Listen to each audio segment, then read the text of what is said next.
Welcome, brave viewers, to Fear Episodes. I'm Dr. Emily Zhao, and tonight, I'm going to share an experience that still sends chills down my spine years after it happened.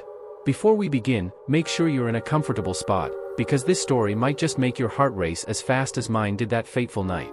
If you're new here, don't forget to hit that subscribe button and ring the notification bell. You won't want to miss our weekly dose of medical mysteries and spine-tingling tales from the halls of healing gone wrong. It was my third year of residency at Evergreen Memorial Hospital, a sprawling complex on the outskirts of a small town in the Pacific Northwest. The hospital had a reputation for being one of the best in the state, but it also had its fair share of urban legends and whispered stories that the staff only shared after a few drinks at the local bar. It was a stormy October night, the kind where the wind howls like a wounded animal and the rain beats against the windows as if trying to break in. I was on the night shift in the emergency department, a 12-hour marathon of caffeine and adrenaline that usually left me exhausted but satisfied. Little did I know that this shift would be different.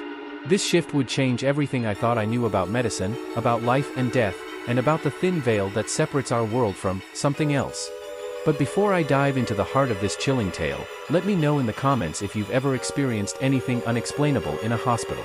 Have you ever felt a presence in an empty room or heard whispers in a silent corridor? Your stories might just become part of our next video.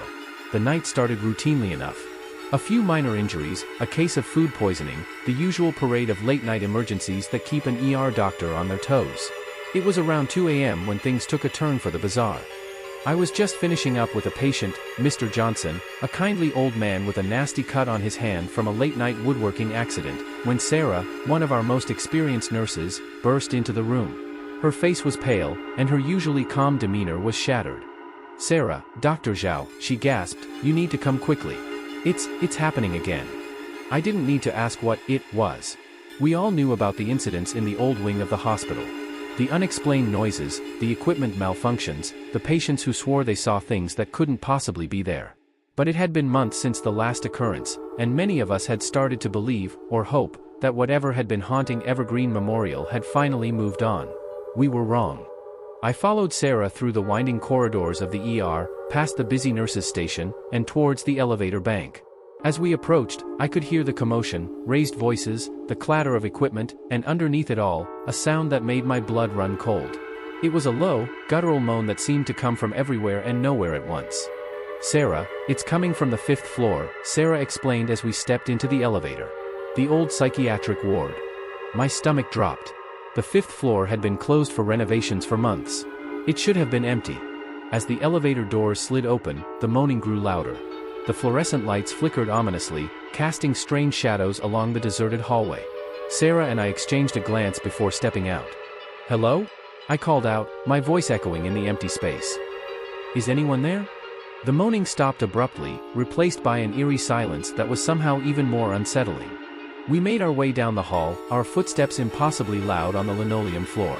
Every door we passed was closed and dark, but I couldn't shake the feeling that we were being watched. Then, just as we reached the nurses' station, all hell broke loose.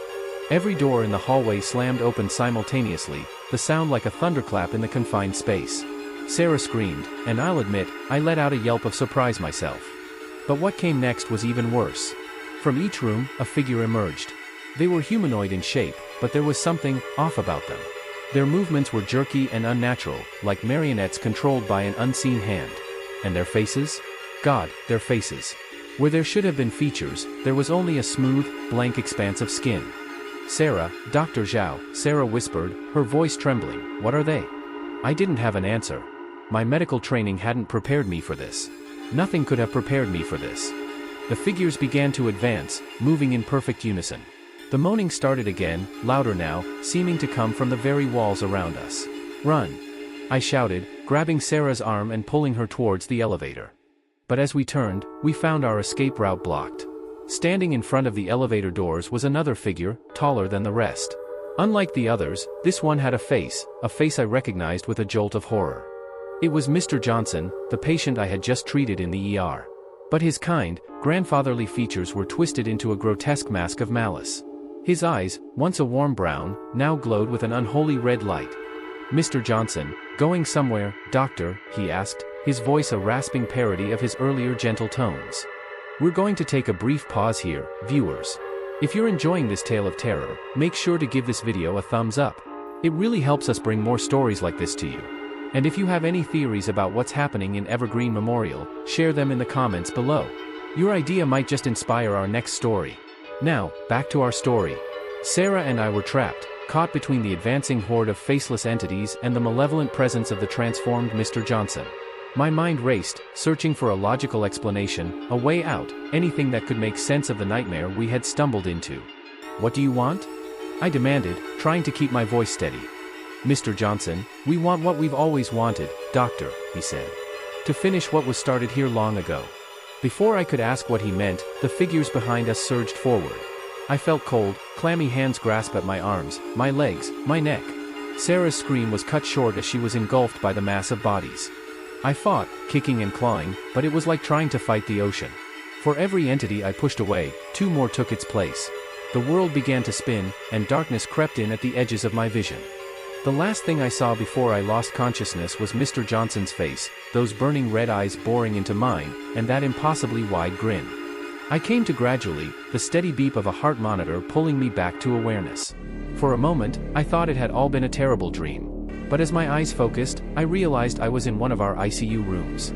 And I wasn't alone. Dr. Patel, the chief of medicine, was standing at the foot of my bed, his usually jovial face creased with concern. "Dr. Patel, Emily," he said softly when he saw I was awake. "How are you feeling?" I tried to speak, but my throat was dry and raw.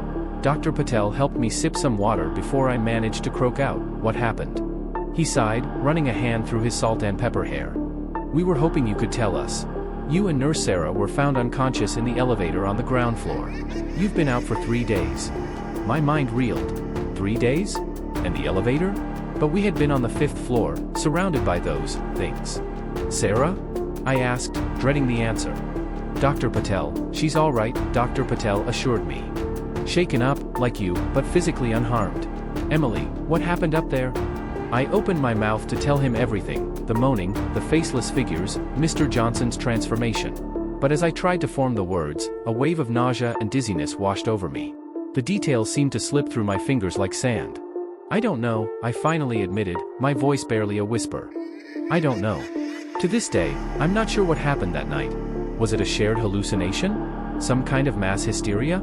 Or was it something far more sinister, something that defies all logic and reason? All I know is that Evergreen Memorial never felt the same after that. The old wing was permanently closed, and the incidents, whatever they were, stopped. But sometimes, late at night, when the wind howls and the rain beats against the windows, I can still hear that low, guttural moan echoing in the corridors. And I wonder, will it come back? Thank you for joining me on this harrowing journey. If you enjoyed this story and want to hear more tales of medical mystery and terror, make sure to like, subscribe, and hit that notification bell. And don't forget to share your own experiences in the comments. Who knows? Your story might be the next one featured on Fear Episodes. Until next time, stay safe, stay curious, and remember, not everything in a hospital is there to heal you.